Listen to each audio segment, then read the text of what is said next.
बातें करके king cobra के पास जाके पहुंची।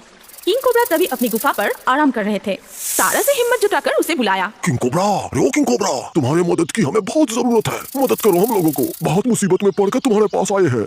तुम्हारे पास आने से कोई जिंदा नहीं बचता जान के भी आए हैं, क्योंकि हमारे पास कोई और रास्ता नहीं। तुम हमें बचा लो। क्या हुआ है? ऐसा कौन सा मुसीबत आया है कि तुम लोग जिंदगी हाथ में लेके हमारे पास आए हो? हमें सब कुछ बताओ, अगर संभव है तो हम तुम्हें जरूर मदद करेंगे। तभी सारस सब खुलकर बताया। गरुया भी रोते हुए मदद मांगी।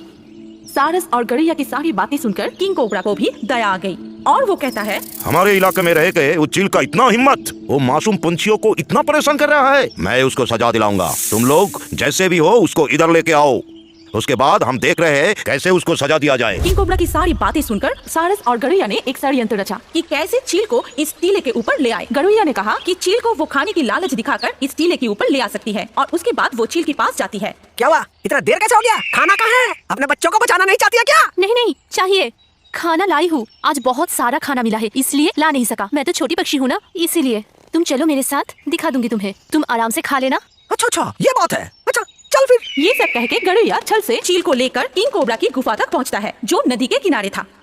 तभी सारस को वहाँ देखकर चील कहता है, तो ये मेरा खाना है, लेकिन लगता है इसको मैं पहचानता हूँ। ओह, पहचानते हो? हाँ मुझे पता है। मेरी बच्चियों को जैसे खा लिया उसी तरह उसके बच्चियों को भी खा लिया था। याद आ रहा है? अच्छा, मतलब तू सब जान गई है। कुछ नहीं होगा, आज तुम दोनों को खत्म कर दूंगा, तब जाके मुझे शांति मिलेगा। तुम हम लोगों को क्या खत्म करोगे? आज तो तुम्हारा ही आखिरी दिन है। सारस की बात खत्म होते ही किंग कोबरा पीछे से आकर डस लेती है चील को और तुरंत ही चील मर जाता है और वो हो जाता है किंग कोबरा की उस दिन के लिए नाश्ता। इसी तरह गरुया और सारस मिलकर अपना प्रतिशोध लिया। ऐसा करोगी तो मैं तुम लोगों को यहाँ से निकाल दूंगी। मेरी नींद खराब हो जाती है। सोने के वक्त भी तुम लोग मेरे सर पर पॉटी करते हो। नहीं नहीं, हम लोगों को क्षमा कर दो नागिन। सिमुलतुली के जंगल में टूना और टुनिया नाम के दो पंछी रहते थे।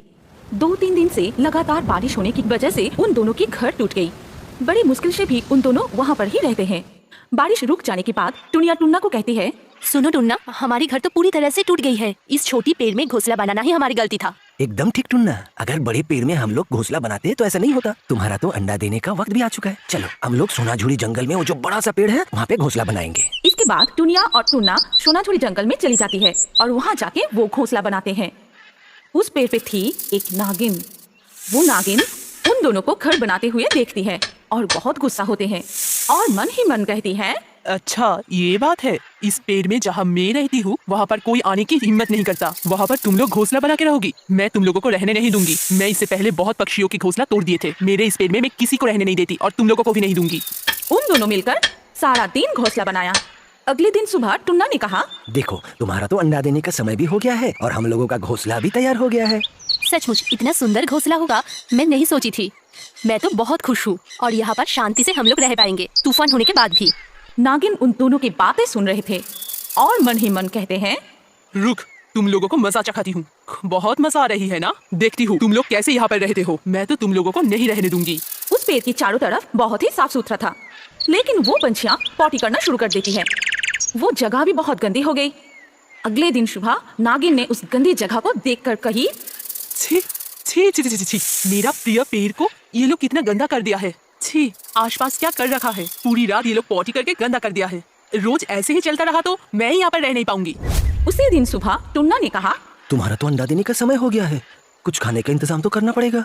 ये तो हमारे लिए नया जगह है और यहाँ पे खाने का कुछ दिख भी नहीं रहा है। चलो थोड़ा दूर जाके कुछ खाने का ले आए हम लोग। ये कह के वो दोनों जब खाना ढूंढने के लिए जाती है तब वो नागिन जाके जोर जोर से मार मार के उन दोनों के घर को तोड़ देती है और कहती है, देख अब कैसे लगती है। तुम लोग आके देखोगे तुम लोगों का घोंसला और नहीं है। अब देखती हूँ तुम लोग कैसे यहाँ पर रहोगे, कैसे यहाँ पर अंडे दोगे। ये जगह तो पूरी गंदा कर दिया है पॉटी कर करके।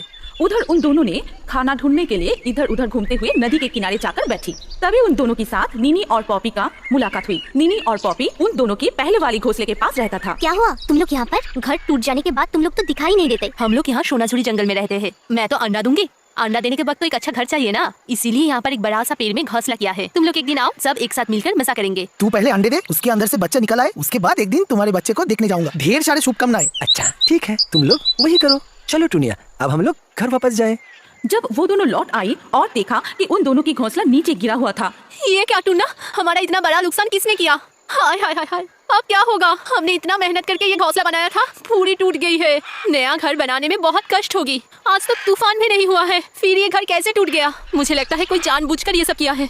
अच्छा टुनिया, तुम इतना सोच क्यों रही हो? देखो जो होना था वो हो गया। अंडा देने के लिए अभी भी 2-3 दिन बाकी है। घोंसला नहीं बनेगा तो फिर तुम अंडा कैसे दोगी? चलो फिर से थोड़ा मेहनत करके एक घोंसला बनाते हैं। इसके बाद वो दोनों फिर से घर बनाने में लग गई और नागिन सब देख रही थी और मन ही मन कहा, ये तो बहुत जिद्दी पक्षी है। मैंने घोंसला तोड़ दिया, फिर भी तुम लोग इस पेड़ में ही घोंसला बना रहे हो। चलो टुनिया, हम लोग और थोड़ा मजबूत लकड़ी वकड़ी पेड़ वेड़ जुगाड़ करते हैं, जिससे कोई भी ये घोंसला आसानी से तोड़ ना पाए। फिर वो दोनों निकल पड़ती है घास और पत्तियां लाने के लिए। फिर नागिन आ गई थी उन लोगों के घर तोड़ने के लिए।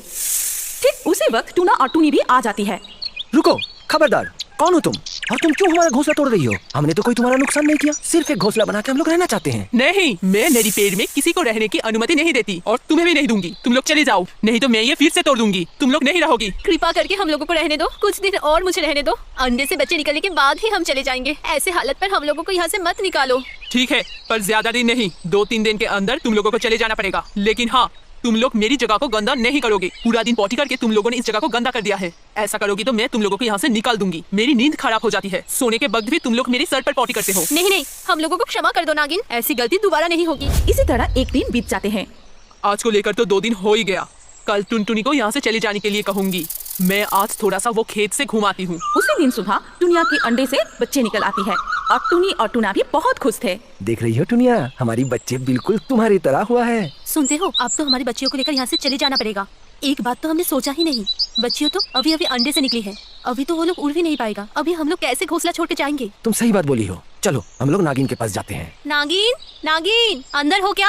तुम्हारे साथ कुछ बात करनी थी। लेकिन उन दोनों को कोई आवाज नहीं मिली। अंदर से तो कोई आवाज नहीं आया। चलो हम लोग बगल के खेती वाले जमीन में देखते हैं। खेत की तरफ जाते हुए देखते हैं 2 शिकारी उन लोगों की जाल में नागिन को बंदी बना लिया था। तुम लोग नागिन को क्यों बंदी बनाए हो? तुम लोग चले जाओ, नहीं तो तुम लोगों को भी पकड़ लेंगे। नागिन के सर पे नागमणि है। नागिन को मार के वो मोनी बेच के हम लोग बहुत अमीर बन जाएंगे, समझे? हम लोग बहुत अमीर हो जाएंगे। मत मारो मुझे, छोड़ दो मुझे।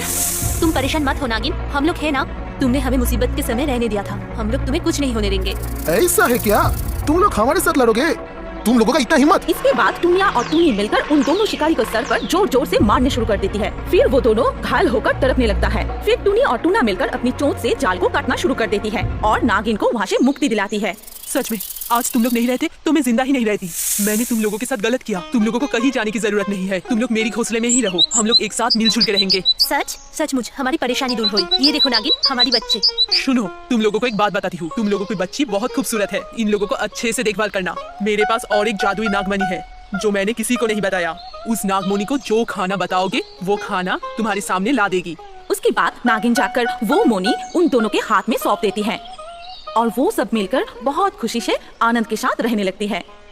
हमारी कहानी यहाँ पर खत्म होती है। अगर आपको ये कहानी पसंद आई तो इस वीडियो पे लाइक जरूर करना। अगर आपके पास कोई पसंदीदा कहानी हो तो कमेंट करके बताएं। सबसे अच्छा कहानी चुन के हम ऐसे ही कार्टून बनाएंगे। और अभी हमारे अगले वीडियो देखने के लिए स्क्रीन के ऊपर इस वीडियो पर क्लिक कीजिए और रियो बर्ड्स के और भी वीडियो देखते रहिए।